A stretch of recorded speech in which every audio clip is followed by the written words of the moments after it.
those in the room and those joining us online today as we mark this International Day as part of the 16 days of activism against gender-based violence. Today, we are uniting to end all forms of digital violence against women and girls. We really appreciate your making the time to be here. Thank you for being here on time. And without further ado, we would like to get started. So if you will cast your eyes to the screen on the right-hand side of the room, I'm assuming everybody is here with a smartphone. We're trying to go green, so we did not print out the agendas as part of our organizational policy. So I'd like for you to scan the QR code that will take you to the agenda for today. We're still waiting on a number of our special guests for today, but that's fine. We'd like to honor everybody's time and get every one of us out of here on time. We understand people are busy. The color for today is orange. If you're wondering why I have this little banner on my shoulder, in solidarity, everyone here should have at least a touch of orange. So if you're wearing orange or you have a touch of orange, you are right. Okay? And if you're not wearing orange, you can show solidarity by saying orange. Thank you very much. The people on the right of the room, are you not with us? Orange. Thank you so very much. Okay. Shortly we'll be playing the video talking about the Policy Innovation Center work on GBV, and then we'll segue right into the very next segment. Chris, over to you. Video, please. Every day, countless people, including women and girls, live their lives unseen. Their voices silenced by the weight of violence. But in Gombe State, a movement is changing the story. And this is where it all began. In early 2024, precisely around February, the Ford Foundation, together with Policy Innovation Center, hatched this project with the theme exploring the roles of religious and traditional leaders in GBV policy implementation. The whole aim of that project was to see how we could engage or leverage the pivotal role of religious and traditional leaders in shifting attitudes and behaviors that really promote gender-based violence. From all the conversations we had, it all culminated in the high-level plenary session we did at GS24. During the Gender and Inclusion Summit 2024, an annual summit hosted by the Policy Innovation Center that brings together diverse stakeholders to have conversations that can drive inclusive development. A question sparked a movement. What role can traditional and religious leaders play in ending gender-based violence? God is not gendered. God is not a male. God is not female. God is not pro-men or pro-women. He is pro his creation. One of the important things that we took away from that plenary, it sort of corroborated a lot of the findings we had from all the stakeholder consultations that we did. And that now led us to developing the community-based or community-focused approaches, which we eventually began to implement. And at community level, these issues are hushed for the sake of honor and for the sake of privacy. Don't tell anybody. But when we create safe spaces for these women to bring their issues, and then also ensure that we are safe spaces for them as traditional leaders, then we really begin to shift the narrative on GBV at the communal level. When you involve people in providing solutions, there's this sense of ownership, and that was what led us to the co-creation workshop that we conducted with religious and traditional leaders. And interestingly, they came up with a lot of suggestions, and were able to guide them. Our belief that when I say that thank God for having the privilege to participate in this seminar because I learn a lot. That there is a saying that says that if you are not informed, you are deformed. I wish I had been informed initially before I started my career as a pastor. But in the course of this seminar, we now know our stand. This is the beauty of co-creation. Leaders and community members learning and building solutions that reflect their realities. From the mosque to the marketplace, from the palace to the pulpit, the message began to spread. And then something remarkable happened. My husband used to drink excessively, leaving me to cater for the children. When I work on the farm, during harvest, he would come and sell all the crops I had labored to produce and leave me struggling to meet the children's needs. Their schooling, I struggled a lot. I am grateful to you because of this program. We thank you. I am beginning to see positive changes in his life and in our household. These days, whenever I am going to the farm, surprisingly, he sometimes picks up his hoe and follows me, although he's not consistent. But it is a remarkable improvement, to be honest. He has even started helping me wash my clothes, those of the children, and his own. Auntie, I am truly thankful to you for this program. There's still a lot of work to be done, honestly, because behavior change is not very easy, as it were. I'll just say a big thank you to Ford Foundation for this work. It's been a lot of intense engagement in the past year and a half. And a big thank you to all the religious and traditional leaders across the country who have opened their arms. And lots of other organizations that have really supported this work. We believe that by the time we come back again in GS26, we would have stories of more wins and more gains that have resulted from this work that we've done together, and better life for each woman and every girl out there.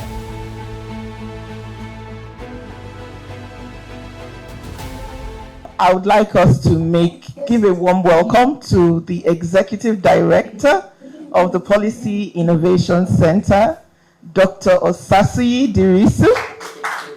Please make it warmer, make it warmer, make it warmer. Good morning, everyone. Thank you so much for coming to this breakfast show. And this is a special one because it's happening at a time we're all taking time to pause and reflect on where we are with the fight against gender-based violence.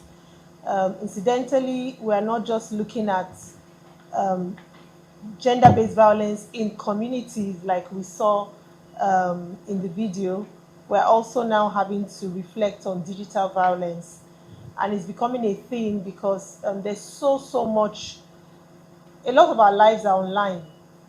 And because our lives are online, you can't say, I'm going to avoid the internet. You have to engage. And then in the process of engaging, you find out that you have to think about your safety. And even if you're doing nothing wrong, people will just take advantage of you and come after you. And that's why conversations like this are important. But I always like to focus on a lot of hidden consequences of gender-based violence that we do not typically think about on a day-to-day. 2 days ago, I had a very sober reflection, and I'm going to share it. In 2018 to 2020, I had an opportunity to lead a research study that was looking at the context of rape in crisis settings, so Borno, Adamawa, and Yobe at that time. And we're just trying to really understand the context in which people who experience gender-based violence, in how it happens, because it was a conflict related research. We're looking at 2 dimensions. So people who had been moved to IDP camps and were still experiencing gender-based violence in IDP camps. People who were relocated to host communities and were experiencing a gender-based violence. And then just looking at the trajectory of the GBV experience since the insurgency started, and just trying to understand where people were in their lives, and then also looking at, of course, the level of linkage they have to the services that they need. And I mean, the biggest challenge we had, first of all, was to think about the best way to even conduct this kind of research, because as sensitive as it was, how do you sit with a woman who has been locked up, tied to a tree or locked up in Sambisa forest for 2-3 years, to have conversations about that sort of experience? So after a lot of ideation, we thought about, okay, using visual ethnography. So getting them, instead of speaking, walking them through a journey to catalog their experiences through pictures. And then at the end of that journey, if they want to speak, then we can now allow them to speak. And then, when we ask them to draw what the trajectory of their experience looked like, you can imagine some women drew trees and said, this is Sambisa. And, one of the things, when we thought to go this route, people say, oh, local women cannot draw. And, it's something I always argue that we need to empower people to tell their stories in their own way. And I'm like, okay, you know what? If I give a local woman, in quotes, crayons and cardboard paper, and she's not able to draw, no problem. But why don't we give it a shot? And they drew trees, they drew houses, just showing this is where I was locked up or something. They drew children, because some of them came back from the forest with children. And then, so we were able to walk through a series of questions, just cataloging their journey. But what was most heartbreaking for me was, for many women that we spoke to, and we're trying to understand, okay, your linkage to services. For a lot of them, they felt, they don't know what they're doing alive anymore. They'll rather die. Don't tell me about psychosocial support. Don't tell me about mental health, anything, because this trauma stays with me for life. And we had very serious ethical issues, because there were times when you're speaking to a woman and she says, oh, I even have rat poison in my bag. In fact, I was admitted 3 weeks ago for trying to end my life. And then we also spoke to women who had been, there was a lady who had, her father she was raped in the presence of her family. Her father was carrying her, rushing her to get treatment, and the terrorists came back and shot her dad, and he died. And then she was relocated to an IDP camp and raped again. So we had people who had even had multiple experiences. And for a lot of people, they just felt, the prospects of healing, reconciliation, and reintegration into society is very slim. Because I'm even still locked up in an IDP camp. So there's no hope of getting my life back. I know this is a very extreme story, but I told the most extreme story possible, so that as we reflect on what is happening in our country as we speak, in terms of, we're still seeing a lot of kidnapping. I mean, just think about the abuse. I mean, yes, the guns, the trauma of being, but think about all the other aspects of gender-based violence, of violence against persons, women and girls, and even men that is currently going. So reflecting on these 16 days of activism becomes a lot more critical for us when we now look at that intersection with digital violence. I know that it may not look as serious as what I have described, but wherever violence occurs, the thing that society should not do is judge people and tell them how to recover and get on their feet. It's not our prerogative to do so.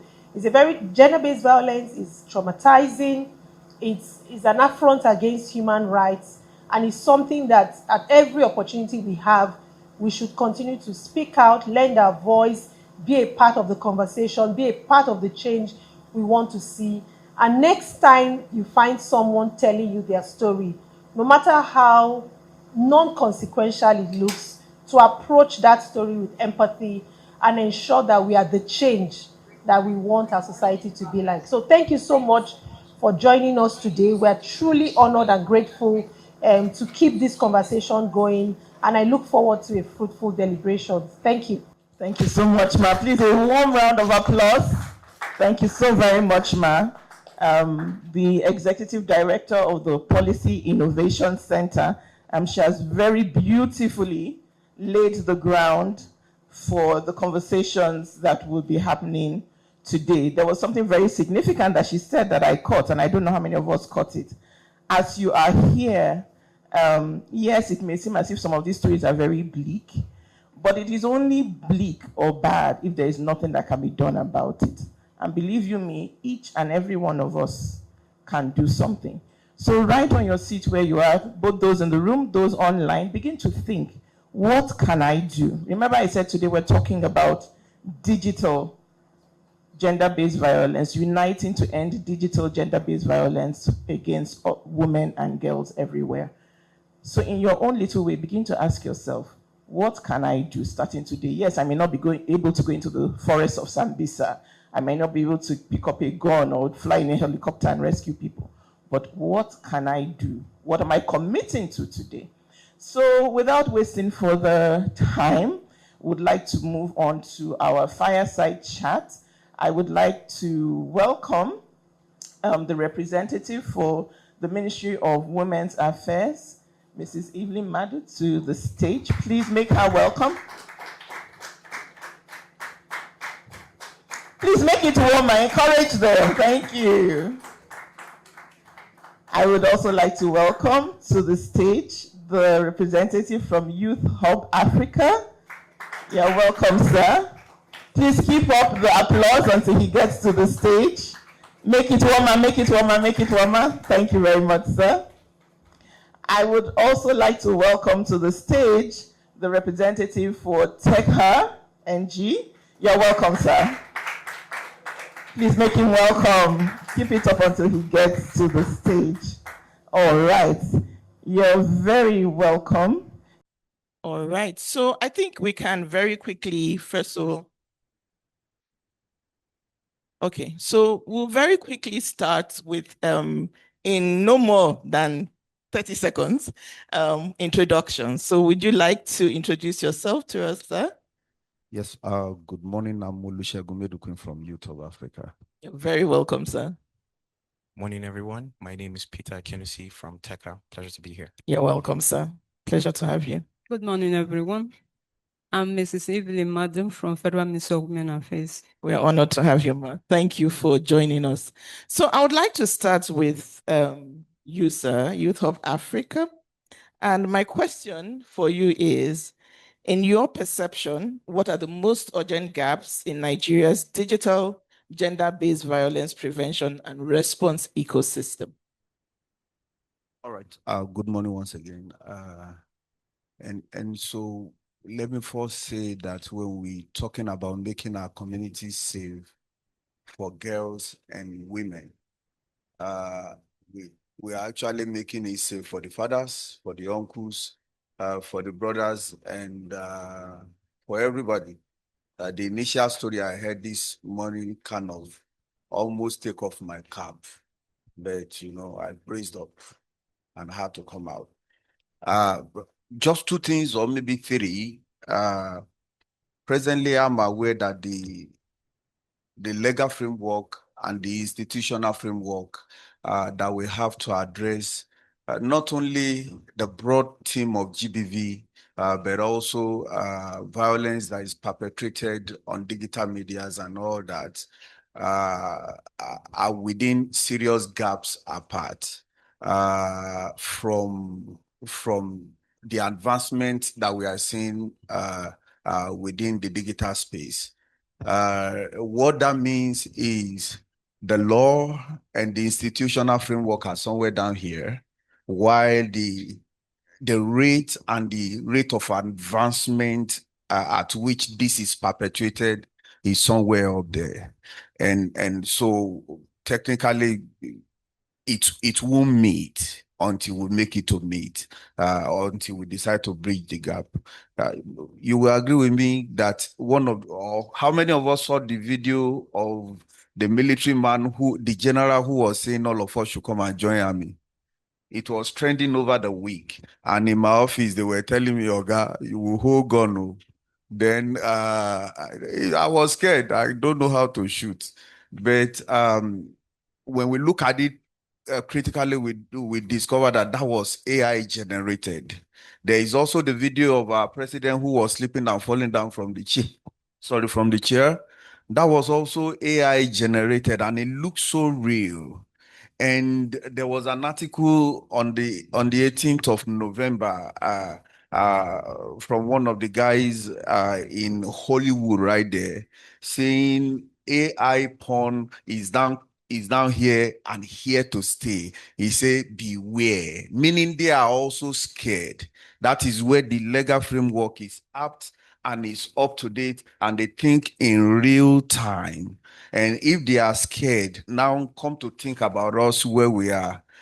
Imagine one of our daughters in the community, somebody just create an AI video of her, and it will take us maybe about another 1 year to agree that, no, this is fake.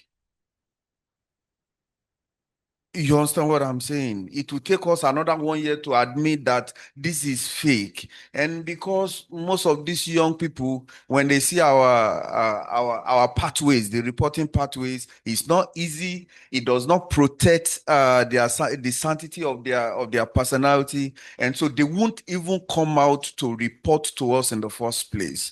And so these gaps are what we have to bridge.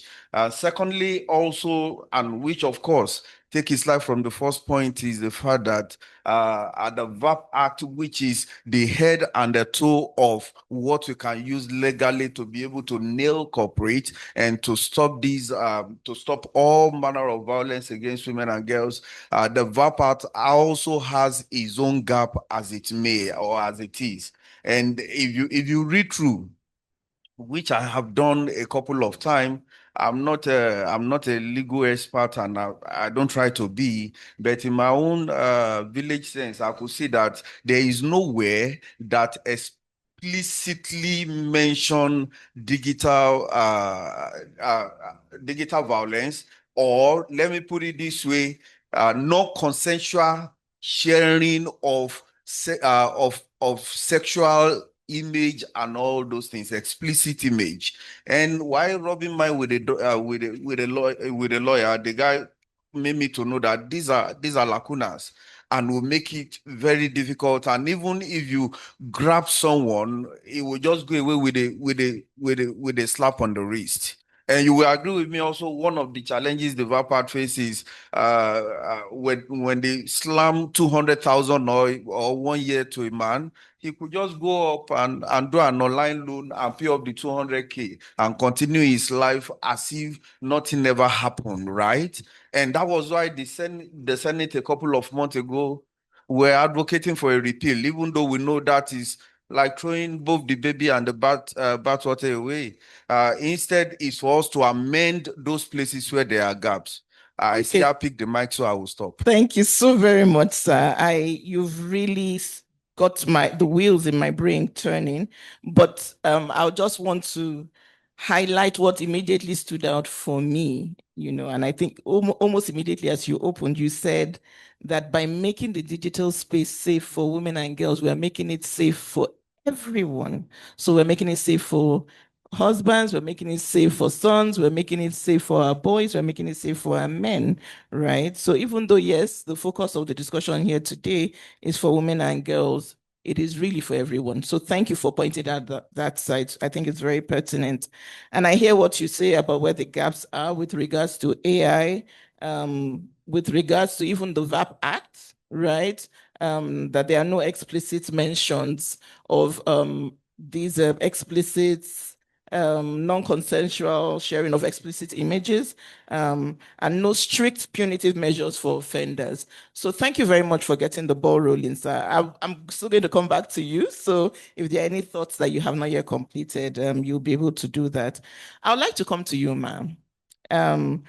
And my question to you is, what collaborative solutions exist or can be developed between government, tech actors, and CSOs, civil society organizations? Thank you very much for that question. The issue is a collaboration. When we collaborate with the people that are concerned, through communication, telling 1 to tell 10, sensitizing them on the issue of digital violence. It will go a long way. We collaborate through communicating with our legal team and also with the police to see how we can curb this menace out of the society. So as we are celebrating, as we are commemorating 16 days of activism to end the digital violence, we still work with the some people like UNiTe to bring this to the general public, to communicate with them, to sensitize them on the issue at hand. Thank you. Thank you very much, man. Thank you for keeping it brief and to the point. You've helped us to gain some time. Okay, so I really love what you said about telling 1 to tell 10 and the focus on clear communications, especially with the legal team, and just collaborating with all the key players. Thank you very much for that. So I'll come to you, sir. And my question to you is, how do we ensure that digital inclusion and safety go hand in hand for Nigerian women and girls? Okay. Thank you very much for the question. I believe to answer that question, a couple of things that both panelists to my right and left have said contribute to this. I will start by talking about deliberate or intentional design that centers safety and access. And this is not just something that tech platforms need to, as it were, factor into design. It's also something that we should be thinking about as a people, so as communities, as individuals who are regulators, as those who are pushing legal frameworks around the world. And I say this because every year you see reports that talk about internet penetration and broadband access and these things, but the question lies not just in how many people have access to phones, but how many people have the knowledge to be able to access them safely. There's a conversation around, it's very easy to say, look, we're an advanced society. A lot of people have access to the internet and on these platforms. We talk about the digital economy all the time. But the truth is, the digital economy is not necessarily always designed for the safety of the individuals involved as much as it is designed for profitability. A lot of the work we try to do and we see is engaging tech platforms to say that safety rather should be a design principle. So safety by design is something we should have conversations about. Closely attached to that also is, I believe, something that we can never, ever push away, which is digital literacy. And the reason for digital literacy is not just giving people the access to skills and digital tools so that they can be able to thrive, but is more about reducing risk. We firmly believe at TechHa that if more people are aware of where the risks are, so it's not fear-mongering now, is that if people are aware where the risks are, if they understand the navigation of these tools, the navigation of these dynamics, they will be more than able to know, okay, this is where the risk is, this is what to avoid, right? And then, of course, as a final point, he alluded to what we believe has been left to fester for too long, which is the lack of innovation, or should I say, being forward-thinking in terms of legalities and regulation. And why I say this is the way technology is moving. There are theories that speak about how the gaps or the jumps in technology from, let's say, 1980 to 1990 is much shorter, or rather it took less time for us to make advancements in technology between 2025, 2026. I'm somebody who likes to lie to myself that I'm digitally literate, but there's almost always one new app that pops up every other time. And then it's like, I can't keep up, right? I think the last time I tried to sign up for anything new, even when those of us who work in the development space, we talk a lot about different tools for data collection, and there's always something that comes up every other year. But as innovation is occurring on the tech side, Silicon Valley will say stuff like, move fast, break things, right? What are we doing on the flip side in terms of thinking about what are the possible guardrails we need to put in place? What are the possible dangers that might exist in these places? What are the possible scenarios we need to account for in terms of when harm is perpetrated, right? Which is where safe reporting comes in. Tech platforms will tell you that, oh, they have digital tools that help with reporting. There are native tools within the apps that help with reporting. But the question is, how many people know how to use these tools? How effective are these tools? There's also the problem of local context. We must recognize that a lot of technological tools were not originated from Nigeria or Africa. So when you see content moderation teams, do they understand the slang that is used? There's the language problem. Do they understand our vulnerable communities? What are the offline dynamics for women and girls in Nigeria? What are the offline dynamics for persons with disability and other vulnerable communities, right? So if we're not thinking about all of these things hand in hand, that as technology is advancing, we also must think on the flip side, will not have, inclusion and safety and go hand in hand. Yeah. Okay, so thank you very much. I must interrupt you, although I'm finding a lot of what you're saying very interesting. I think what stood out most to me in what you said so far is having intentionality in centering safety and access, and the fact that what a lot of people don't think about is that many of these, things, this platform and software were not made for us, right? They were made by others, and we are all using it. And so we really need to begin to think about, beyond the focus on profits, making it safe for everybody and educating our women and girls, right? Keeping that local context in mind, right? Because our context within this country may not necessarily be the context of the countries where these things were made. So very, very good points made. And I will come back to you shortly. But I would like to come back to you, sir, in 1 minute for the sake of time. As a key civil society organization in the gender space in Nigeria, what's actionable, and the focus here is on actionable, right? What actionable commitments are you able to make here today that would help support Nigeria's efforts in prevention and response to digital GBV? So I will take back home the key civil society organization, and everybody in the office will be so happy today. Key. So we work with men and boys because we will hold ourselves accountable. The largest portion of the perpetrators are men and boys, and so I work with them. We will ensure that every bit of the product they consume, the curriculum and all that, are laced with key messages around this key issue. And lastly is to also say that our organization has not so large, but a formidable online audience, and we will ensure that key messages reach them around access and safety online. Thank you. All right, thank you. Please, a round of applause for him. We will be following up to hold you to these commitments made here today. So thank you very much, sir. I know that you would help us to stay true to your word and the commitment. Back to you, Ma.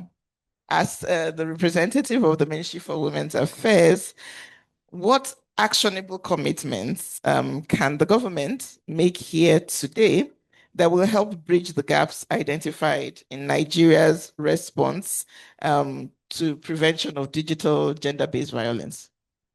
In 1 minute, Ma. Thank you very much. Actionable commitments.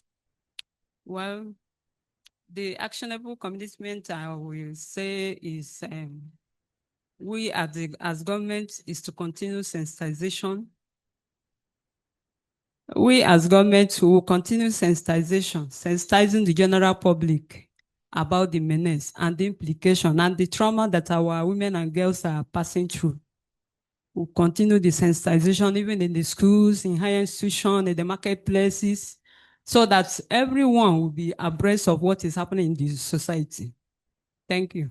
Thank you very much, Ma. So more emphasis here again on sensitization, education, like my brother had earlier talked about, but very context-specific education of our women and girls. And I'm also hoping, of course, that just as you have come here to be with us today and collaborate, that these lines of collaboration will remain open so that when we come with our innovations or suggestions about how these things can be addressed, you would be open to implementing these solutions. We are very grateful, Ma.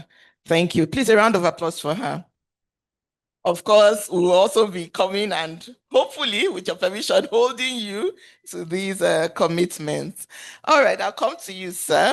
Last but certainly not the least, as an expert in the digital communication space, what actionable commitments can you make here today that will help bridge the gaps identified in prevention and response to digital GBV? You outlined very, very clearly many of what these gaps are. Some of them had not even occurred to me. So now that we've identified the challenges, can we move to solutions that are actionable that we can actually start today? Over to you, sir. Thank you very much again. I guess a couple of them have been mentioned, and I'll just literally link up to the previous things I was saying. I can think of 4 things. Number 1 is research. This is a very nascent type of harm, right? So it's very important for us to have research. Then there's public education and advocacy. It is very important that everybody knows what's going on, from law enforcement to the general public to lawmakers to CSO partners, and of course, like he mentioned, men who are the perpetrators themselves. There's also the conversation around ensuring that there is response. And by response, we mean that people know when you have suffered some form of online gender-based violence, some form of tech-facilitated gender-based violence, there's a place you can go to get access to justice. Justice is also very importantly survival-centric. So sometimes it's psychosocial support, sometimes they want something taken down, right? Those 3 things are very, very important. And then the final thing is multi-stakeholder engagement. We have consistently, and we want to continue doing that, engaged tech platforms to say, look, what you're doing is great for, advancement, innovation, blah, blah, blah. But we need safety as something that is of utmost importance. We're also engaging, and I'm grateful that, you put me on a panel with the Honorable Lady from the Ministry of Women Affairs, engaging governments to say, look, this is how we can help. Whatever we want to do as CSOs, we don't have the capacity to reach the entire nation like they would. The same thing goes for engaging other CSO partners, engaging educational institutions like schools and teachers as well. Yeah, thank you. Thank you very much. Please, a round of applause for him. I know that some of what you've already detailed, you're already doing. So I don't think there's any need to say we're going to hold you to those things, but we appreciate you. We thank you for the work you're already doing, and we just want to encourage you to continue to do that. At this time, we would like to turn it over to the audience. I don't know whether there are any questions from our online audience. If there are none, we'll turn it over to the room. Please, those of us online, feel free to drop your questions. And okay, we already have hands up. People who want to comment, questions, contributions, suggestions. Over to you, ma'am. Thank you very much. Good morning, everybody. Thank you, PIC, for putting this together. It's timely and it's very much welcome. My name is Gloria Hagu. I work for Voice of Nigeria. I'm a media practitioner. I'm a Nigerian woman. I was once a Nigerian girl. I'm still a girl somehow. It's okay. Growing up, I never thought the online space could become a space for violence. When we welcomed Facebook in the Y2K, we thought it was a place where we could meet up, chat, talk, share wealth of information, knowledge, access, network. But it has taken a different turn. You wake up to intimate pictures which you shared in trust, and in a place of love. It becomes a public spectacle. When digital violence happens, women are decimated and silenced.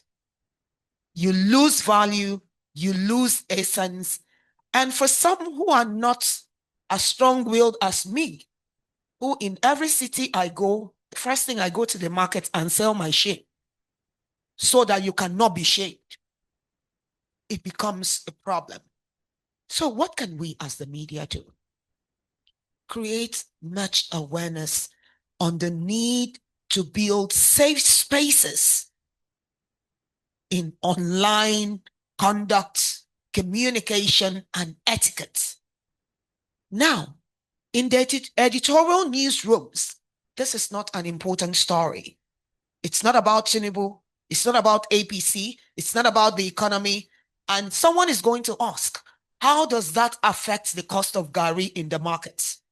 But it does. because 70% of subsistence farmers who farm the gari from the market are women. And when these things happen, it cuts them down too in their communities. But if I may interrupt briefly, in terms of actionable commitments by media, I would love to hear what are we able to start even from today, beyond you as an individual, because you're standing here representing a group. Yeah. What are those actionable commitments that the media can contribute towards ending digital gender-based violence? The primary role of the media in every nation is information, education, and entertainment. Digital laws, digital etiquette, safe digital use must be infused into information, news, and programs, education, news, and programs, and entertainment, news, and programs. Because this generation is more entertaining than informing and educating. So when we are talking about Laho, remember when you're Lahoing, don't post someone's noodles online. When you're saying, click it, clap it, chakam it, remember to say, when you chakam it, ask for consent before you post. Now, education has to find an intersection in entertainment to educate this generation because, man, these Gen Zs are not playing. Thank you. Thank you so very much. Please, a round of applause for her. Please make it warmer. She has dropped a lot of gold. I love that she talked about the issue of entertainment because I think a lot of us tend not to understand how deep and how important it is, just the things we consume. I know my brother here had talked about it, working with the men to even just talk about the things you consume daily, right? Because it's the things that you consume through your eyes, through your ears, that then inform your behavior, even subconsciously. So thank you very much, Ma, for shedding light on that. There's another question here. Good morning, everyone. Good morning. My name is Nadia Cole. I'm from Now University. Do I stand up? Please, if you don't mind, thank you. Right. So I'm a 300 level student at Now University. I'm also the president of student ambassadors there. My question is two in one. It's a question and a contribution. So growing up in this age, I can tell you for free that being a girl child is not easy. Right from secondary school, this is an observation, not a statistics, but I can tell you that out of 10 girls, I know 6 that have experienced some sort of violence, especially digitally, because this is the digital age. And I know someone who actually committed suicide, and from the fact that someone shared photos of her and she can't speak to, you know what, we're Africa, so it's not easy also because how many girls can actually talk to their parents about these things? There are things that, okay, yes, it has happened. And then now, who do you talk to? There's no one to talk to. You can imagine being alone, being scared, and it's so rampant these days that it's not even seen as bad as it actually is in essence.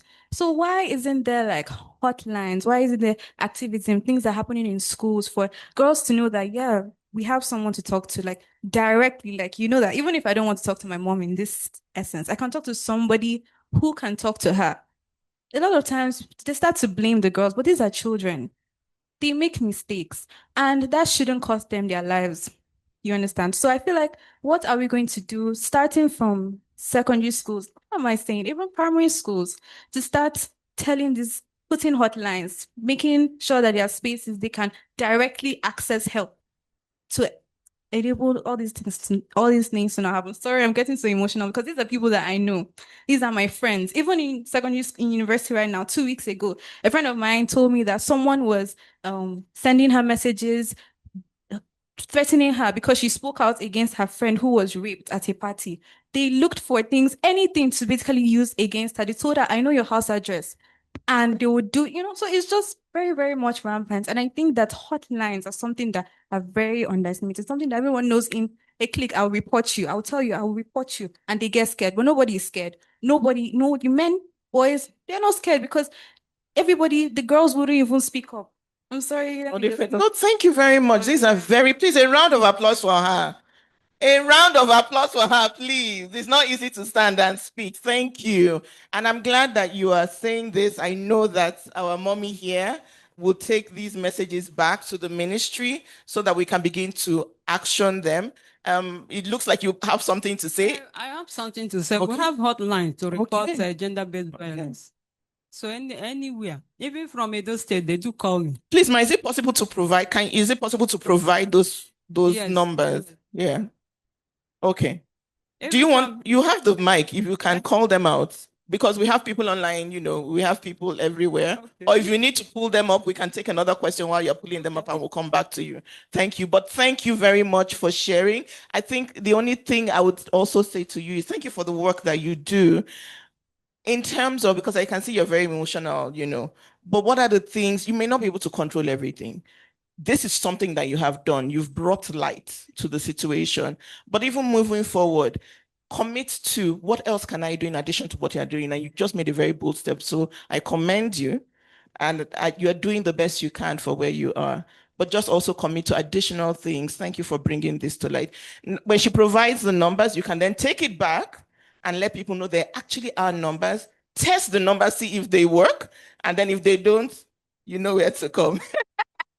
But I know that they will. I know that they will. I trust mommy. So we'll take the ED's questions. Okay. Thank you so much. This is a question, a reflection and a question, and it's directed at you and you too, Youth Hub Africa. So I think there's one aspect, this is the reflection, and then just to let me, you kind of like, am I right in thinking this way? So I know that an element of what we're seeing, and also based off what she's talked about, is more like people have normalized the pathway to perpetrating digital violence and getting away with it.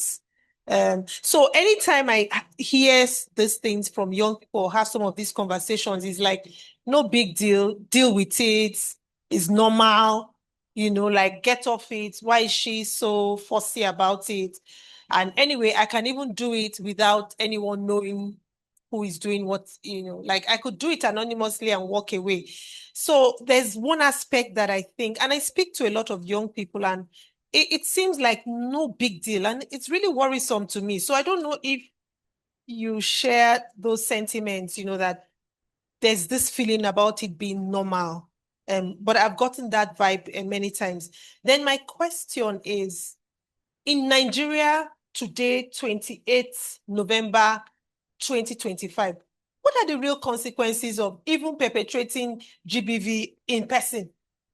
You talk about what are the consequences, what are the deterrents? We can talk from now till next year, like some of these examples she's giving. I still saw yesterday Senator Natasha was still presenting the Ochaya's something that happened in 2017, and there was a lot of clarity. I mean, some weeks ago, I also saw one case that happened somewhere, I think in the South, and the judge let off the guy on the basis of ill health. I mean, you've perpetrated violence, somebody is dead. Why should we be so caring about the fact that you are ill?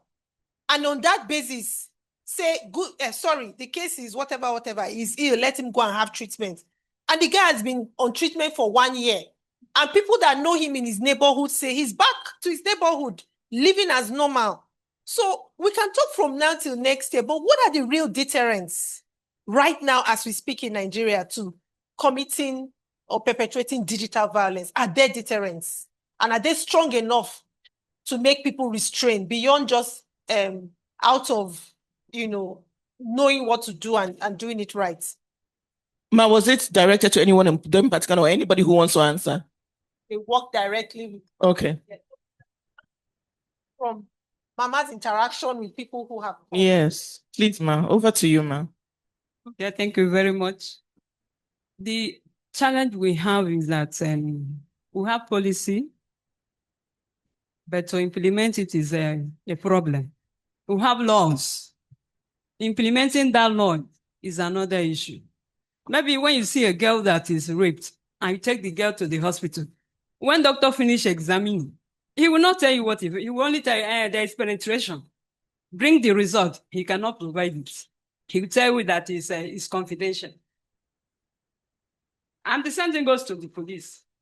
If you tell them to arrest, before you know it, they have released the perpetrator.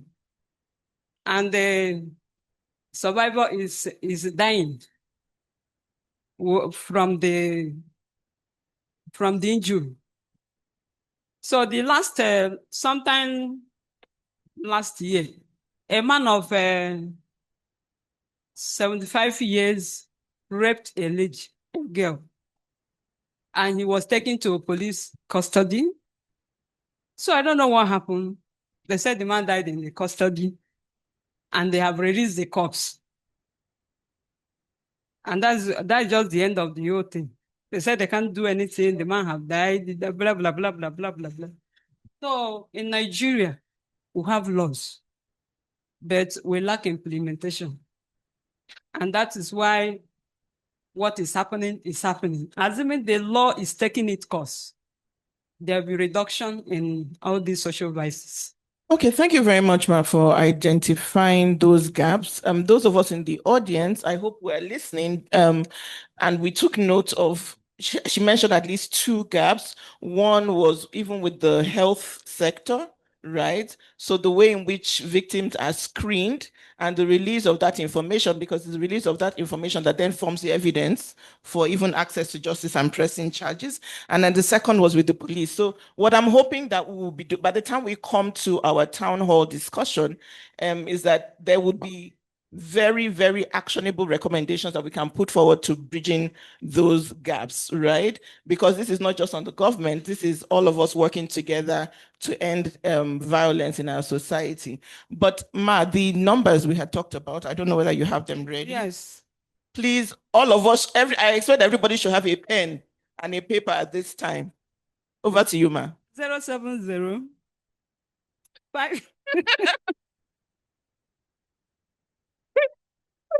All right, so somebody has given us a cue. If you have your pen and your paper, as she's calling it out, your response should be, we are back to you, Ma. 070 535 765 28. Any other numbers? The second one is having issue. Okay. They rectify it. But let's just have it so that when they rectify it. Okay. But just know that this second one is having issues, but it's still going to be rectified. Over to you, Ma. 080 312 306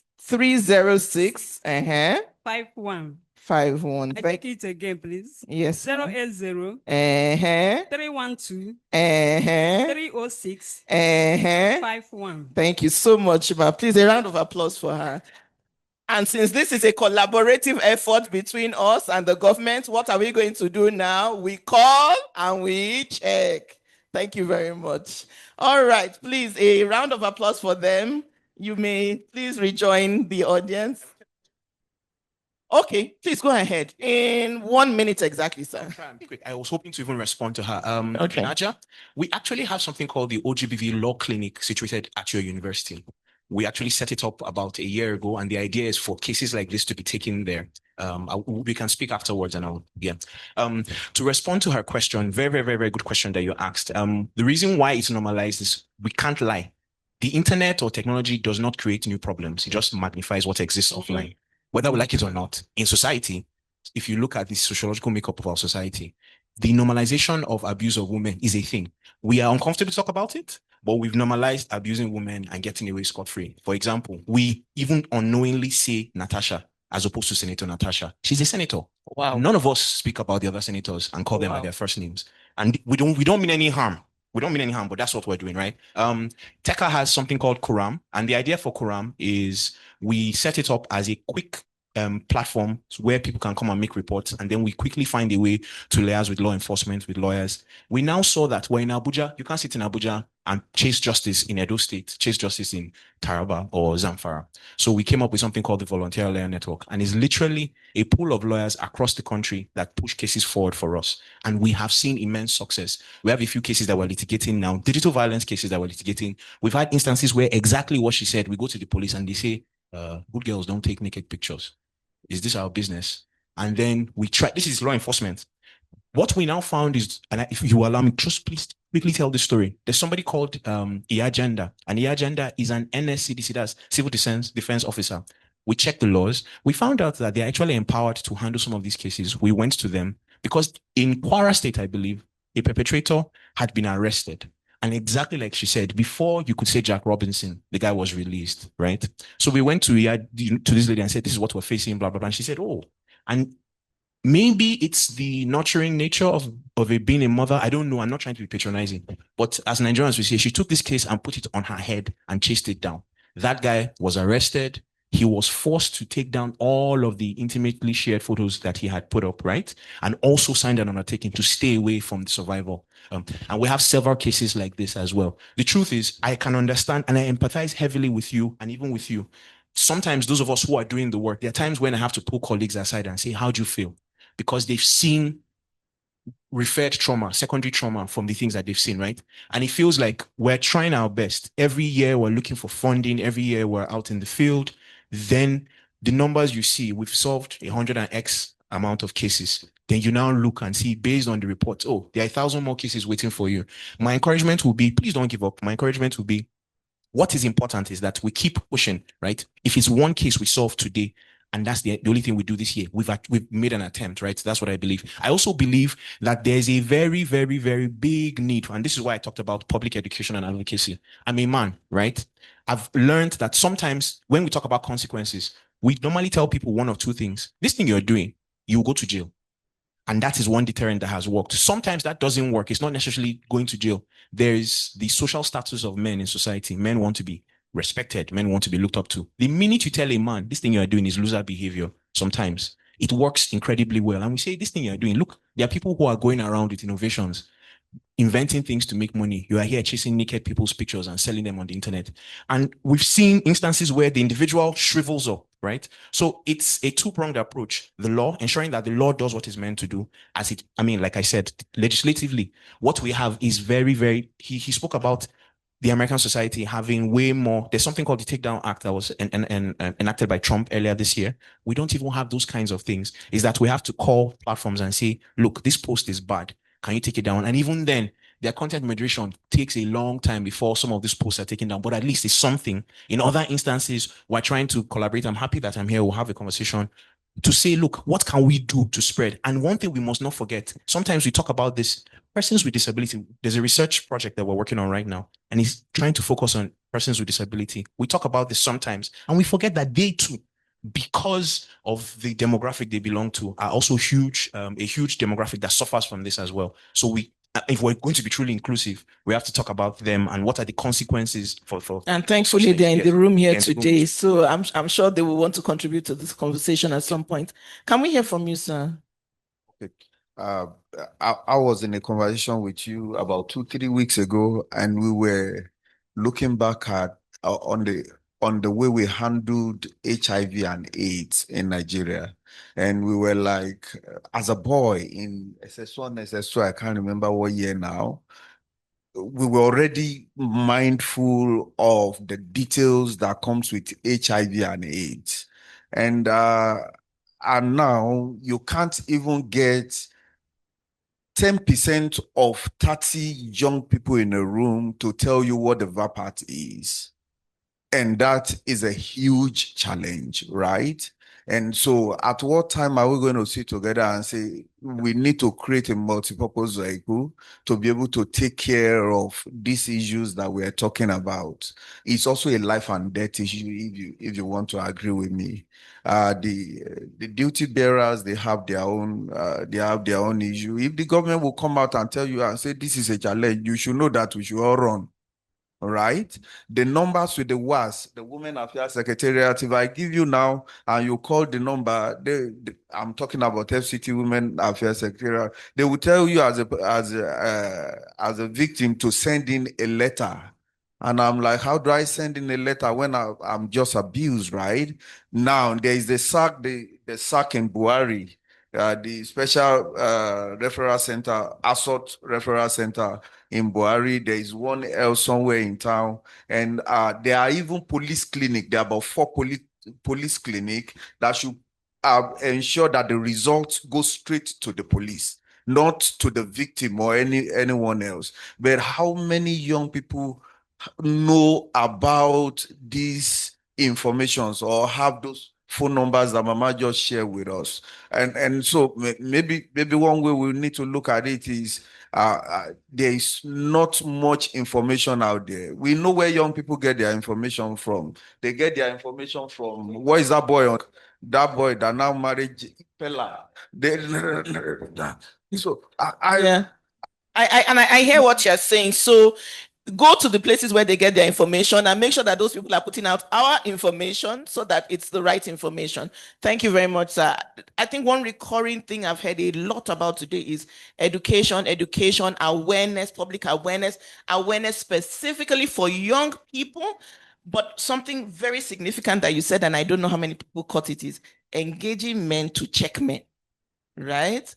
Engaging men to check boys and men because they will more easily hear it than from women. So thank you all very much. We do have questions online. I guess we can just leave it to whoever wants to address it. The very first question, how can we, this is a good one. How can we as community members now, right? Because a lot of the time the focus is government. And I sympathize with you because the government can't do it all, right? It's a collaborative effort between government and the people. So how can we as community members stop or secure gender-based violence? And I don't know which one of you would want to take that very quickly in 2 minutes. Okay, so and then you decide which, more questions are coming in. The second question is, these digital violators do so with account details and phone numbers. Why can't we use the network and banks to trick them? Okay. Okay, why are girls always facing this digital abuse? I guess we already addressed that, so there's no need to address that again. And then the last one is actually a suggestion more than a question. We need to educate women and girls, as well as security agencies and prosecutors, on the importance of preserving evidence. Okay, it's not just to get the evidence, but how do we preserve it so that, because sometimes these court cases drag forever, right? How do we preserve it in such a way that even if it drags for however long, the evidence is still admissible and usable? Okay, often due to grief or stigma, evidence is quickly destroyed or tampered with. Security personnel are frequently not adequately trained, which can lead to cases being thrown out of court for not meeting legal requirements. We must inform people about what is necessary for prosecution so that we can better protect ourselves and seek justice. In fact, even the judges should be trained too. Thank you very much for that contribution. So I think we basically have 2 questions that we can throw back to you to address. So I don't know who wants to go with the first one. Do I need to read it out again? So the role of community members, let me just say that when we talk about community, people kind of cast their mind back to my village, right? Don't do that. This is already a community, and I'm a part of this community this morning before I leave. And what is there for us is every one of us must be here in spirit, in soul, and in every other thing, so that when I look at his face, I look at her face, and I see that something is wrong, I try to get to know what is wrong. There is one of our network member in Ebonyi, in the remote village in Ebonyi, and now the wife of the governor had sent a convoy to the village to warn them and said, this boy is a son of the government. So you cannot touch him because he is the only one that carried the issues of ending GBV on his head. And he will make sure he follow up the case to the letter. He follow up the case. He does not sleep on it. It's not like police release him. He will start calling Abuja, calling everybody and begging and say, whatever you have to beg. He will keep more than 100 people in copy in a single email. Initially it pissed me off, but again I'm like, this guy is doing all that he has to do to make his community to be safe and sane. Incidentally, we are losing him to Putin. He's leaving for Russia. So we need many other young people who will step in and ensure that the community is safe. So The phone number you get from here today, will you share it on social media? Right? Will you share it where you leave this place? And I have this funny habit. When I leave a meeting like this, I jump into the office and collect everybody during lunch break. I will have conversations, and you learn what I learn. You have what I have, and you know what I know.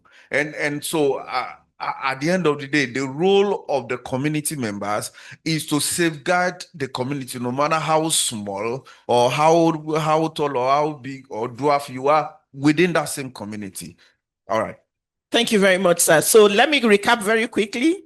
In case some of us did not hear it, I want to loud it, as they say, for those in the back that did not hear. He said three things. Your community is not your village. Your community is those who you are surrounded by at work, in school, where you live, right? That is your community. The second thing he said is, at the very minimum, those of us in the room today and online, you've gotten numbers. Go back to your platforms and share those numbers. Okay? Thank you very much, sir. Did you want to comment on the second question, sir? Please remind me what the second question. Okay, let me read it out to you. The second question is, these digital violators do so with account details and phone numbers. Why can't we use the network and banks to track them? Okay, fantastic. We actually do that a lot of times. We've gotten cases where, and I'll try and redact as many details as possible. An individual reached out to us and said, look, and I won't mention religion. I'm a married man. I thought I was exchanging romantic messages with a lady. And then it turned out it was a bunch of guys posing as a lady. And then they now told him, look, we've gotten your intimate images, right? And NCII, in fact, NCII, which is non-consensual image sharing or abuse, right? Non-consensual intimate image sharing or abuse is one of the most rampant things happening right now to both genders, right? And he came to us and said, look, I'm going to pay this amount of money. And the reason I'm going to pay is the minute you go to the police and start investigating, my name will come out. People will know that this is what I'm doing. So it was a struggle back and forth. But at the end of the day, a lot of times we've reached out to law enforcement, the NCC, and we say, look, we need to track a number. The unfortunate thing is that these things cost money. That's the truth. Sometimes prosecuting a case can go anywhere from somewhere in the hundreds of thousands to millions of naira, right? To ensure that we're able to do this. But that's I totally agree with that individual. That's one thing that can be done. I also think another thing that can be done and that we don't do enough of is even with offline GBV, making an example out of people. Some of the cases that we've had instances where, like, for example, this case I mentioned in Kwara State, because of him, he was like if you allow me to use the expression of a bronze snake raised up for everybody to see. Not only was there shame, but there was also the fact that this person has been put in prison before. If you do anything that he has done, the same will happen to you. In Abuja here, we've had instances where an aggrieved lover would manipulate images and make it look like his ex-girlfriend was engaging in certain sexual acts with an animal. And we told him, Oga, this thing you're doing, first of all, not only is it a crime, right? What you're doing is you're trying to damage her reputation. And we did a cease and desist, right, at the time. And we're able to trace it back to a social media account, mentioned it to, the platforms that were involved and all of that. And a lot of times these cases happen, in pockets. And I'll just basically speak to what he's saying. One of the easiest ways to do it is everybody in this room. It's easy to say it is their responsibility. TECA is doing the work. The government is doing the work. Youth Hub is doing the work. The question is, what are we doing? We coined something called the active bystander.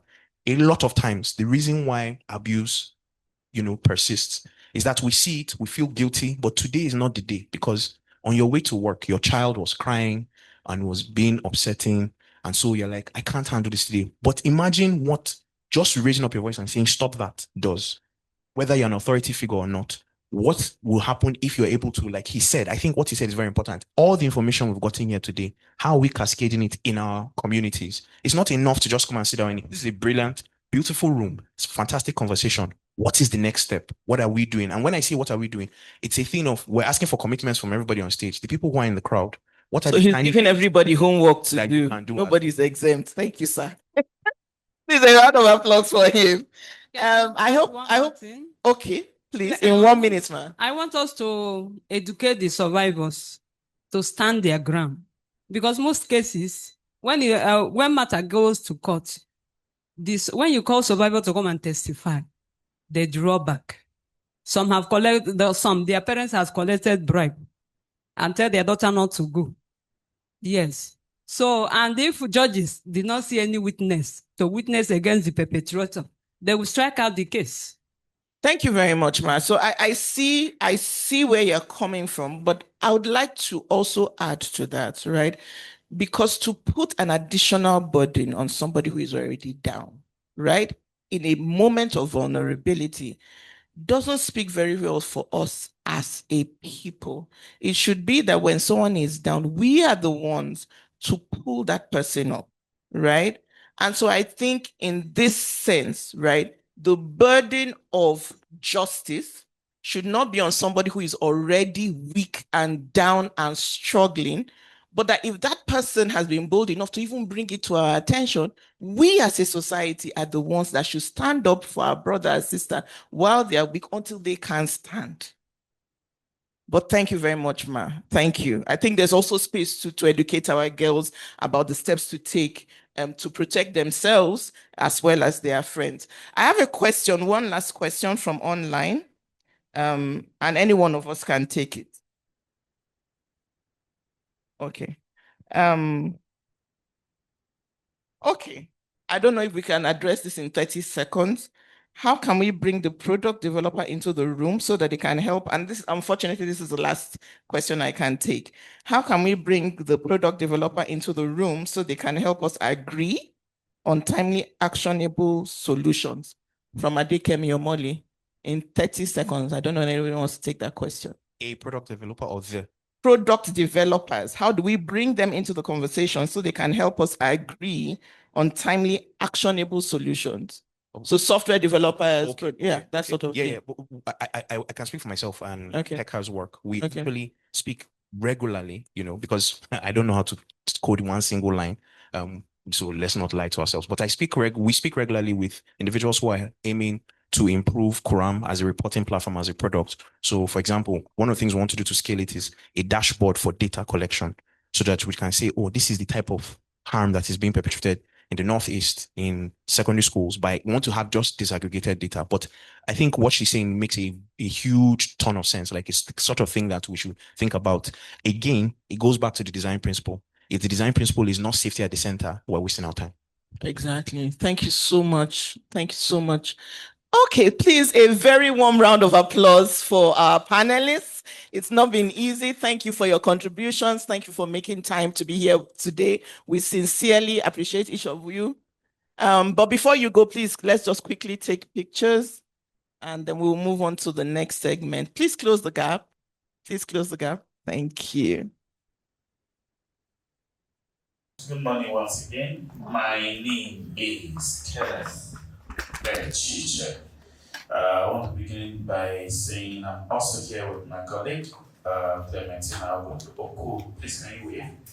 Thank you. So we are from the Joint National Association of Persons with Disabilities. So it is an umbrella body for all class and clusters of persons with disabilities in Nigeria.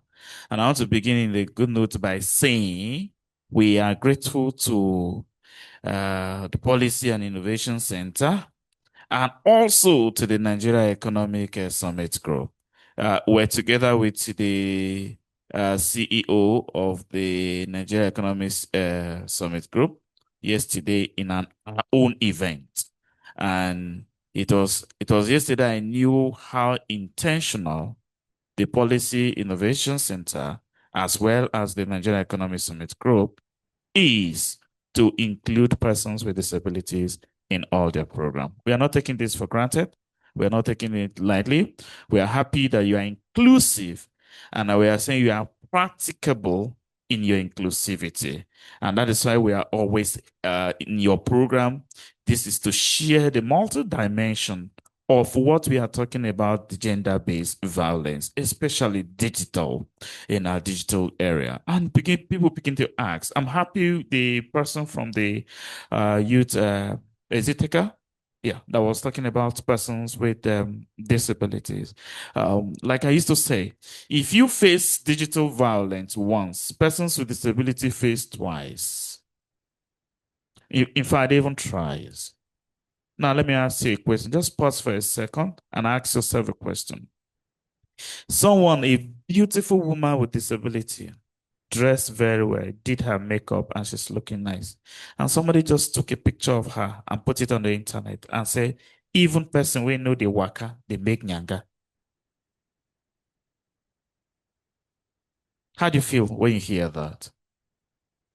And then I have this friend of mine who is also a visually impaired person, very beautiful. And each time we talk about we are talking, she tells me, "Do you know? So how can somebody take my picture without letting me know?" And then they will take picture and say, "Oh, she's beautiful but blind,"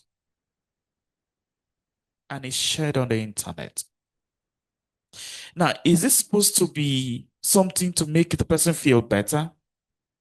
And then when we talk of the real violence, like I shared scenarios here, you don't know what we go through as persons with disabilities. They take advantage of your vulnerability. Imagine somebody who cannot hear. I have a deaf lady that I shared a story here last time, who was raped countless times because she wouldn't be able to explain exactly how it happened.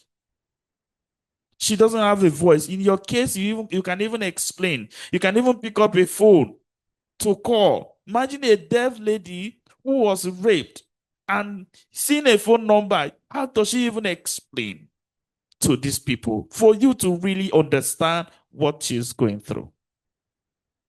Imagine a blind lady who was just raped. She can't even take pictures of what happened so that she can preserve evidence.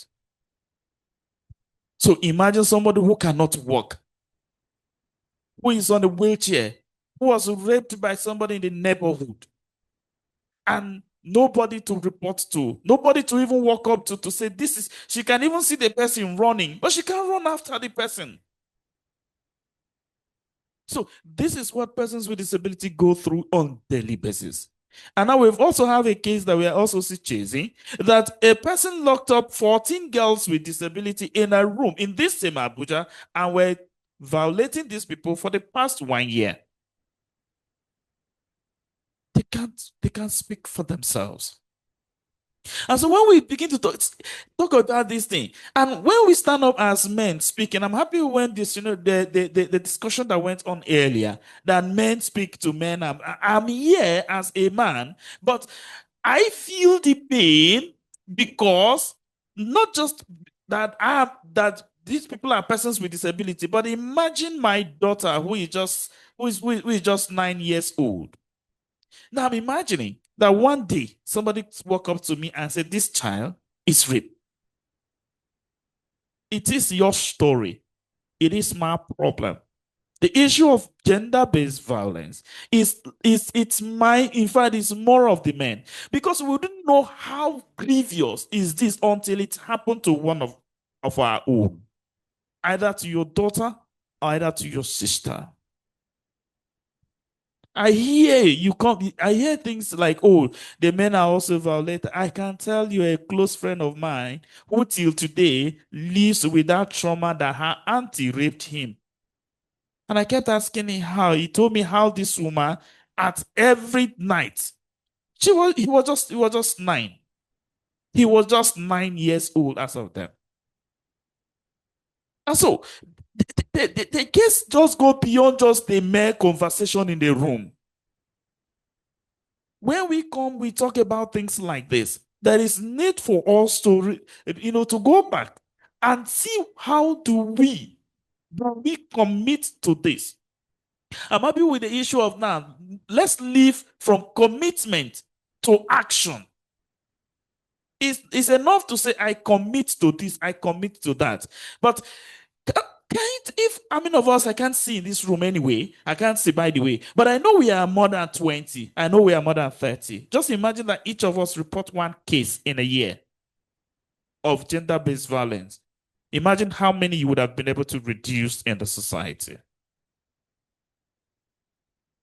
Just imagine you taking an action. It's not just me here, but like I'm saying here, that I'm reporting more than one because I'm one of those disciplinary committee members, that we checkmate these things within ourselves, as persons with disability, which is not exceptional, that even within the community of persons with disability, these people say experience this sort of violence perpetrated by fellow members or by fellow persons with disability, which is also we had a handful of that, and we on our own part have been doing so much to ensure that these people are brought to book.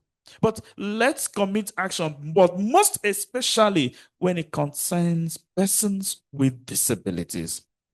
I keep telling people, it say it's not your problem, right? You see, I went for sensitization in a motor park. Till today, I'm still very much in all my advocacy, in all my activism and all that. I was schooled by one driver in Jabi Motor Park just last month. I was talking about person with disability. We're talking of inclusive transportation. We're talking of how the drivers are not helping persons with disability. Sometimes they run away and leave them on the road. When they see that you are a person with disability, they just run away with their cars. We're having a meeting with the high school, and the man just told me, he said something. He said, my brother, stop. I stopped. He said, if that thing we want they call disability, person we know if you work, know they see, know they do all this one. If now buy him go buy him, the thing don't finish for the place where you go buy. I was wrapping my head to understand what he really meant. If disability is a commodity that one walks in and buy, has it exhausted from the place? That means it could be you, it could be any other person. Now, the thin line between disability and the other person is just a small line. 1 minute you are there, and the other minute you are in the other way. Like personally, myself, I got blind at the age of 22. Now, this is somebody who has known things, and in fact, they have had the value of eyes. So, just a little mistake by, what did they call it? Cashew juice that splashed into my eyes and wasn't taken care of. And before you know it, it damaged the eye. We got to the hospital. All the English were spoken. And that was it. And I joined the community. Thank you very much. And so you too, we are not saying anybody can do, but be a part of the solution. If you cannot be part of the solution, don't add to the problems. I thank you very much for listening. Thank you so much. Please, a round of applause for him. I always say to Kenneth that every time he opens his mouth, I learn something. Thank you so much. So many profound things to pick from that. I don't even know where to start, but I think what really stood out for me is how he re-echoed what one of our panelists had said about men speaking to men. But the second thing that really stood out for me is, yes, now we have the hotlines and all of that, and we're talking to people who do not have disabilities, right? We're trying to solve for people who do not have disabilities or disabilities as we understand them. But in creating these policies, in shaping these policies, in holding decision makers accountable, we also need to be very mindful that we are solving for inclusion for those with disabilities as well. And so very good points made that when we solve for digital violence against women and girls, by shaping those policies, we are automatically solving for everybody, right? So thank you very much, Kenneth, and very pleased to have you here as always. Without wasting further time, I'm going to call on a very multi-talented, intelligent, beautiful young lady to give us her presentation. She's known on social media as Amari the Creator. You would do well to follow her. And if you think I'm joking, after this presentation this morning, you will understand what I'm trying to say. So please make her welcome. A warm round of applause as she takes the stage. Hi, everyone. Before she starts, I'm going to ask you to do something that might seem a little weird, right? Because I want this message to touch not just your ears, but your soul. And for that to happen, I'm going to invite you to shut your eyes with me for her presentation. It may not make sense now, but do it. And at the end, you will understand why I asked you. If you can, it's by no means compulsory. But if you are willing to, please shut your eyes for the duration of this presentation. Over to you. Hi, everyone. My name is Amari. It's nice to be here. I'm shy. I'm not usually shy, but I'm shy. Okay, so I wrote this because it's a true life thing. Like it happened to me. So this is the right. So yeah. All right. Unknown caller. Unknown, but I know you. Your face is etched in my memory. I know the shape of your violence. My phone feels like a grenade I'm forced to carry in my pocket. I hear the buzz of a notification, a photo, then another, your body uninvited, forcing itself on my screen. You were bold, vile, and like an alarm clock, you were persistent. I've broken multiple sims, so broken, MTN thinks I'm either ballistic or just Ebola. What's next for me now that this trauma flux goosebumps out of my skin? How do I carry on with the scales of your nudity hovering over my mind's eye? You have punished me beyond the physical, became my nightmare and my worst dream, took the taste out my tongue and the color out my palate. You took your free will a little too seriously and stole my will to leave, will to leave, will to leave. But hear me now, this is where your shadow ends, because I have learned that survival is a language, and today my voice is louder than your violence ever hopes to be. You wanted me small, shaking, shrinking into myself, but I'm standing here today, breathing, breaking, and rebuilding. And even if my healing comes slowly, it still comes like morning, sure, steady, and impossible for you to stop. So take your shame back. I refuse to wear it anymore. This story is mine. I'm reclaiming every line. You may have wounded my soul, but you will not own my life. Not today, not tomorrow, never again. Thank you so much.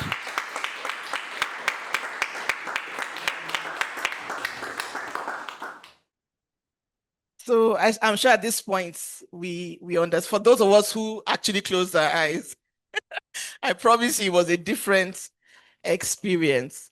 So at this point, we are turning it over to us. Before we even continue, any reactions so far? Was anybody? And I know that some of us are shy. We have some sticky notes here. So if you have a reaction that you are too shy to stand and share, or you're too shy to raise your hand, goodness, please, you can help me with the sticky notes. Oh, okay, I have your hand up. But just help me distribute the sticky notes for anybody who, okay, there's another hand here in the front. And it doesn't necessarily have to be on the spoken word, just anything that has been said here today, or if you have a contribution. Please, is there a mic in the back? Okay, please help me pass her a mic, the lady in blue, and then we'll come to you.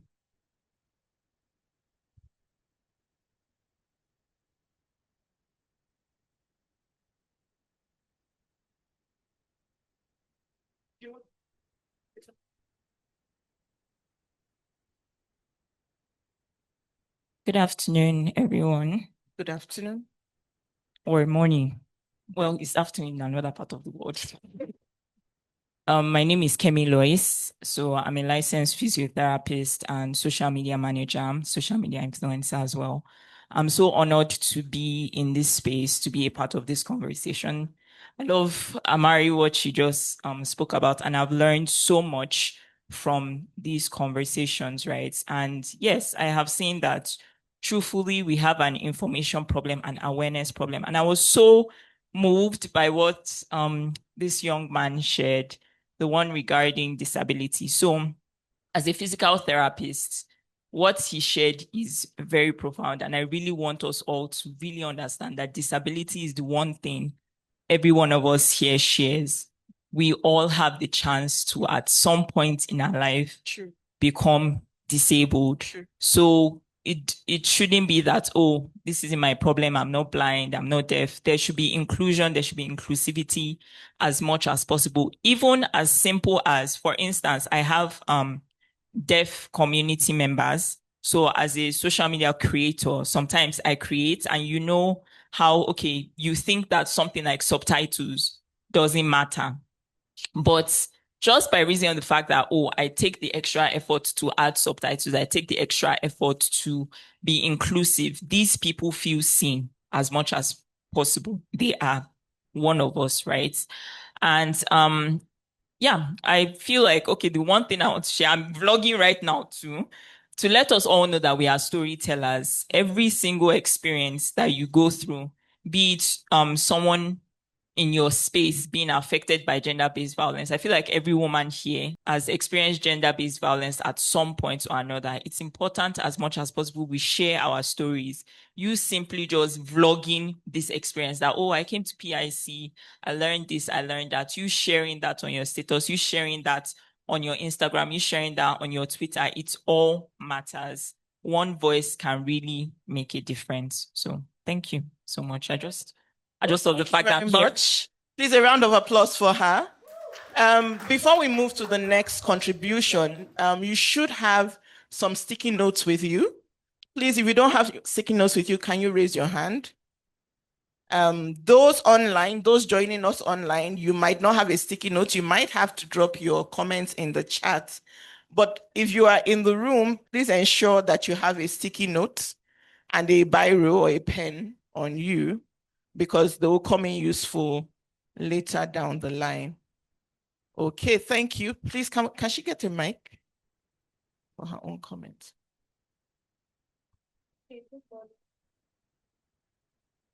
Good morning.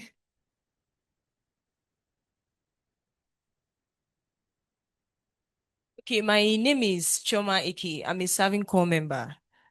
And this is actually my first time being in a space like this. And so far it's been enlightening. It gave me this hope and this sense of relief that, okay, women's life truly matters, per se. Because I've been in a situation where a girl, she just she saw her period for the first time and she was very shy to talk about it. And okay, somehow I noticed she was moody and I went to her. She was about 12, 11.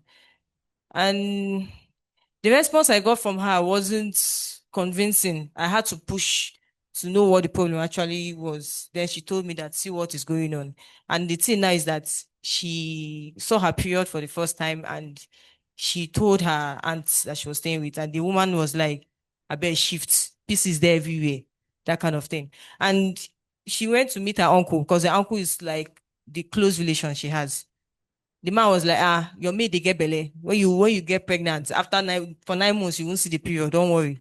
That kind of thing. And the girl was like taking thoughts on whether she should or she shouldn't. And at that point, I felt like, okay, there are things that I should do to make things easier. I took it upon myself to be supplying her parts every month. And I feel that spaces like this should help reach out to those that are very vulnerable, educating people based on this digital violence that women face. I'm very happy and elated because it has happened to me before. Someone impersonated me and said I stole something. It's actually a long time now, but that time my father was broken because he said, if they say you do this, he did this, I won't feel anyhow. If they say he did this, I won't feel it. But a thief, you can't be a thief. And the thing, the evidences were all there to show that, okay, I actually did this. But so it just took someone coming out to say, okay, she didn't actually do this. A person came out with evidences because of it was on the net. And that was how I was exonerated from that issue. So I'm so happy to be in this space because it has really enlightened me. It has given me this sense of relief that, okay, whatever it is that happens, as long as I'm a woman, I have a voice to speak. Thank you. A round of applause for her. So very happy for you. I believe we had a comment somewhere here. Okay, I see 2 hands up, 3, 4. Okay. Okay. Okay. We'll just try and make it brief because we're trying to be cognizant of time. I've not come to the last activity for today. So please, if everybody can endeavor to stay within 2 minutes, okay? Let's start from you. Can we please give her a microphone? Where's the second microphone? All right. Or you can come forward. Please come forward and thank you. Okay. And then we'll go this way.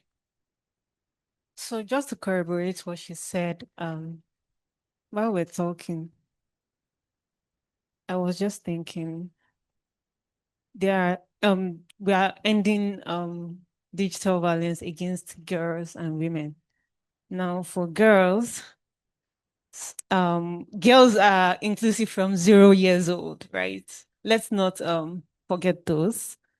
I know of someone, which I think is me, that was raped at I think 4 or 5. I didn't even know what rape was. It was when I now grew up, I knew that, oh, this person actually defiled me multiple times, right? And I cannot recognize him. I don't remember where he lived. There was no social media at the time, but he would do his thing and I would go home, clean up, and then over and over again. So let's not, and I've been telling my staff, tell your children from 3 years, in fact, 1 year old, nobody should touch this, nobody should touch that. So let's not leave the children to figure out their things themselves. Let's not leave them to like the period thing. When I started my period, my mom directed me to my auntie, and my auntie was just saying, oh, don't let any man touch you, don't do this, don't. I'm like, What does that have to do with anything? so let's not leave the girls that are not even online, that may not be able to know that this is done to them. Let's not leave them out of the conversation. Let's be our brother's keeper. Even if the child is not your own, I think it's your duty to educate them. Tell them, be that person that you needed when you were younger. So that's it. Thank you so very much. Please, a round of applause for her. And I'd like to reiterate 2 things that she said, and I don't know whether it came out very strongly to me. One is, it is never too early to begin to educate our girls. People will say, oh, how will they understand? They will understand. Let's start by even using the correct names of body parts. Don't say, you're behind Toto, down here. No! If it's a vagina, it's a vagina. If it's a vulva, it's a vulva. Breasts are breasts. Call the body parts what they are. And let me tell you something. If you're an aunt, if you're a mother, if you're a concerned sister, a concerned neighbor, and you're feeling, no, I don't want to take her away. You don't take away her innocence. Somebody else will. Right? So find the appropriate, don't shy away. If a 2 or 3 year old says, oh, uncle, blah, blah, blah, blah, you don't shut the person up. You don't do as if, I didn't hear. You don't hope the person will not repeat it again. As they are saying it, get over your shame and embarrassment. Because often children's minds are pure. We are the ones who have issues. And explain in the simplest terms they can understand. Nobody touches you here, nobody, and call it what it is. Because we have a problem. Children don't know the appropriate parts. You will not start asking children for evidence, and they are saying things that people don't understand. If you educate children on the correct body parts and they need to speak to provide evidence, they will call that part what it is.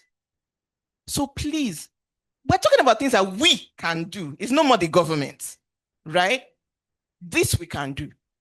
Thank you very much for raising that. I really appreciate it. A round of applause once more. We have another comment here. Please come out and share your comment. Good morning, ladies and gentlemen. My name is Goodness Abba. I am a final year law student, the SUG Vice President, University of Abuja. Thank you for this amazing initiative. I want to especially thank the organizers, PIC. When I initially got this invitation and I saw the theme, digital violence, it captured my attention because a lot of time, definitely we talk a lot about physical violence, physical harassment, and all of that. But digital violence is another space where we need to also amplify the message, where we need to put out that message, the advocacy. I can recall, I think when I was in 400 level, that was last session, a particular picture went viral. A school blog posted it. I'm not really sure if this person was a student in my institution, but I think she broke up with her ex and he was not happy with that incident. So he invited her over. One thing led to another. He took pictures of her nudes and it went viral. But by the time I saw that image, it was actually like blood and all of that. So there was like so many reactions. Oh my God, what is this? And, it just everywhere got buzzing with different talks. And, when I think back from that moment till now, I realized that there's not really enough effort right now when it comes to enlightening people about digital violence, the forms in which it happens. Because some girls, maybe you put on a picture out there and someone says something negative in your comments. Of course, maybe their own way of speaking from themselves at that point is just to voice out and say, oh, I don't like what you did, stop this, leave my page and all of that.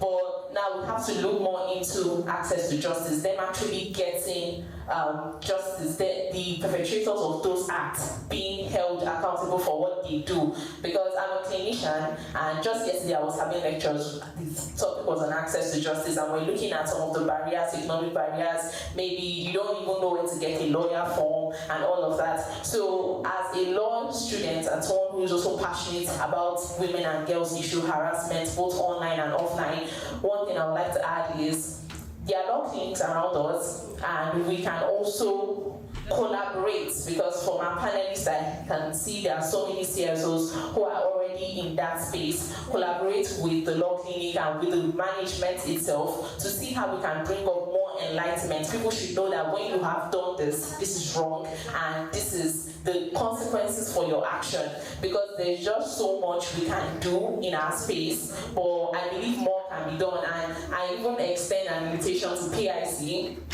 that my institution is open for a campus initiative, a campus sensitization, one-on-one sessions, even to have times where people who might have been violated, who are suffering from trauma, can actually heal. They have someone to talk to, they have hotlines. So leaving this space, I will take this message back to school. And I'm happy that this is the period of 16 days of activism. So this is one thing amongst many other things that I will be pushing, and I'm looking forward to more of the sessions. Thank you. Thank you very much. A round of applause for her. Something I would like to charge you with, my dear sister, because of what you said, you talked about collaboration. Before you leave here today, the three panelists get their numbers, get their contact details, and you also want to get a number from our BD and partnerships as well. And I will encourage not just her, right? But even, there's a reason why you are in this room. The advantage you have over maybe those joining online is that you are able to form those partnerships and network, because you never know when you will need them. I think we have one more here. Oh, two. Okay, so we'll take you and then we'll go to him. Good morning, everyone. Good morning, ladies and gentlemen. I am Dominic. I'm a graduate from Abuja. Okay, so I'm going to come from the lens of where I'm from. So I reside in Pape, and thankfully I've occupied leadership position, and that gave me the avenue to interact with people, girls, boys across different states. Even when I was serving when I carried out my NYSC service in Ogun State. So I also occupied leadership. So what I'm saying is that I think when we're also talking about sensitization, which is really, really perfect. But I think it's still going to make sense that we also come in the light of educating our guests to also understand their words. Because the truth is that in the men's world, a woman earns the respect there. So as much as it's also good that we talk about, the crime, we unearth them as a way to also curb this issue. It's also going to be nice that we also teach them, you don't need to sleep with a man to, as a young lady, you don't need to sleep with a man to also confirm that you love him. You just don't need to behave anyhow, morally wise. You don't need to misbehave. You don't need to, follow the crowd just of your way to say, okay, to affirm that you love this person. So educating these young ladies to understand their words, to understand their values and sticking to these things, it's also a very good way to curb this issue. And secondly, I admire what she did here. In 30 seconds. Please go ahead, but 30 seconds. I admire what she did here. So that is creative writing. I mean, that is also a way of profiling solutions. So just to also encourage us that if we have our skills, our talent, when we also go out there, we should also use our skill to also enrich people about these things we have gone through. But not only that, we should also try to incorporate one or two solutions when we're also expressing our creative writing. Even thank God for the word of AI. So it's obvious it's an amplifier. So even though you're not really good in music, there's an AI for that. You're not good in movie, there's an AI for that. You're not good in spoken word, there's an AI for that too. So that is also a very good tool to express creativity in the light of orienting, young girls about the values they should stick to, and also on eating this issue. Thank you very much. So if I'm hearing what you're saying correctly, please a round of applause for him. If I'm hearing what you're saying correctly, you're saying use whatever skill sets you have to bring light and to bring awareness to this issue. Thank you very much. A round of applause for him once again. The very last question. Sorry, we need to be respectful of people's time so that we can dismiss us as quickly as possible. Please come here and make your comment. In the meantime, those sticky notes that are with you, please on it write, right? We've had the panelists make their commitments, but each and every one of us in this room, I want you as an individual to write what your commitment is today to ending digital-based violence against women and girls. Over to you, my brother. All right, thank you. Please, just a moment. When you're done, find space on any of the doors to stick. You're not leaving with your notes, okay? If you want to remember what your commitment is, you can write it twice. But on your way out, please just stick it to the door. And please make sure you don't leave without grabbing something to eat. Over to you, my brother. Good morning, everybody. My name is Chukwuemeka Chibukem. I am a digital personnel and I work in communication and marketing. But I'm here as a everyday Nigerian and as a man as well. So I came to speak particularly. I didn't want to speak like for a long time. I wanted to listen to what people were saying. I like to reflect a lot. So I was mostly soaking in the different contributions from different people and different persons. And what I wanted to just add was what you just said right now, your commitment. So as much as we want to talk and talk about what are the issues, how to go about them, I think I like to talk about actionable steps. What are the next actionable steps? And like for me as a person, talk about like commitment. So as you write down your different commitments right now, make sure that you make also a commitment to actually actualizing those commitments that you're writing. I don't know if that makes sense. So that's what I want to just say. So have it at the back of your mind that whatever you didn't just come here to like listen, but you're taking your own actionable steps in your own little way, in your own little spaces. For me myself, I always post on my social media a lot. So I'm taking away that I'm going to post more about what happened there, post more about uniting to end gender-based violence across all social media platforms. And I encourage people as well, like the other lady said, Kemi, if you can post about it, post about it. I think more information about this would lead to people being more informed. Also, the helplines that were shared, share it as well. The law clinic, I didn't know that there were law clinics as well. I just got the information now. So share it as well. All these things, that's what I just want to contribute, that we should make sure that we make actionable steps when we leave here to make more people to be aware about these things. Thank you. Thank you so much. Thank you. And I just want to reiterate what he said. Thank you so very much. That was actually a very good point you made. Please, before you leave here today, there are certain people you need to get their numbers, you need to get their contacts. And at the very least, if you don't do anything after today, please go on your social media, take a picture, take a nice picture of yourself.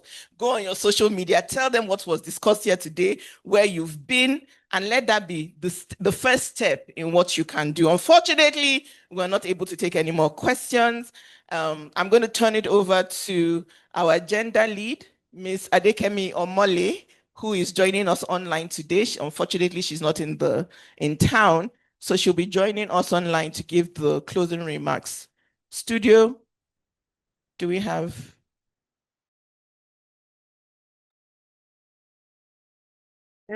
Good morning, everyone. Can you hear me, please?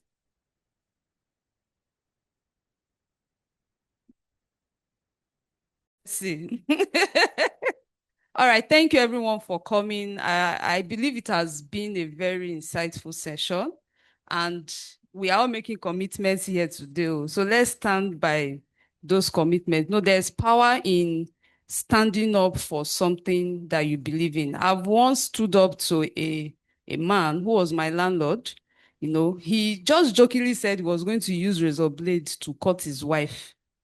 And I looked him in the face and said, Oga, if you try it, I will arrest you. And he was shocked. And I believe that served as a kind of, deterrent for him if he was actually going. I didn't care if he was joking. I don't know what kind of joke is that, to use a razor blade. I said, Oga, if you try it, I will arrest you. He looked at me and said, yes, na me talk am. You go sleep for cell. So it's something that we need to keep speaking about consistently. Eventually, I believe we will break that culture of silence. So thank you everyone once again. Thank you for coming and we appreciate you. Yeah. Okay, so please make sure to take a good picture. If there's somebody who you really like what they're doing, you would like to collaborate, take a picture with them. Don't miss this opportunity. Grab people's contact details and make sure to stay in touch. And if you don't do anything today before you sleep tonight, post a post. Let the internet know you were here today and the discussions that happened. Make sure you grab something to eat on your way out. And if you don't give me your commitment, you're under arrest. You cannot leave. So please, before you go, post your commitment on the door and then you can take your leave. I want to appreciate each and every one of you for making out time to be here. God bless you and safe travels.